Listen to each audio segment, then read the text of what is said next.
একসঙ্গে ৩ ছেলেকে হারিয়ে পাগল প্রায় মা। আরও মর্মান্তিক হলো ঠিক ৩ বছর আগে এই রমজান মাসেই আরেক সন্তানকে হারিয়েছিলেন এই অভাগী মা। 4 ছেলের কেউই এখন আর রইল না দুঃখিনী এই মায়ের জীবনে।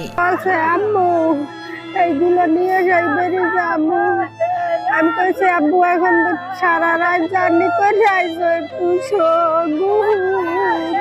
পরিবারের সাথে ঈদ আনন্দ ভাগাভাগি করতে ২৯ মার্চ সকালে ঢাকা থেকে বাড়ি ফিরেছিলেন পিরোজপুরের মঠবাড়িয়া উপজেলার বাইশকুড়া গ্রামের নাইমুজ্জামান শুভ।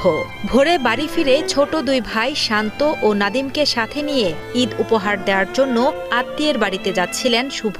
যাবার সময় মাকে বলে গিয়েছিলেন দ্রুতই বাড়ি ফিরে ঘুমাবেন তিনি। তবে ঘুমিয়েছেন ঠিকই, কিন্তু সে ঘুম আর ভাঙবে না কখনোই।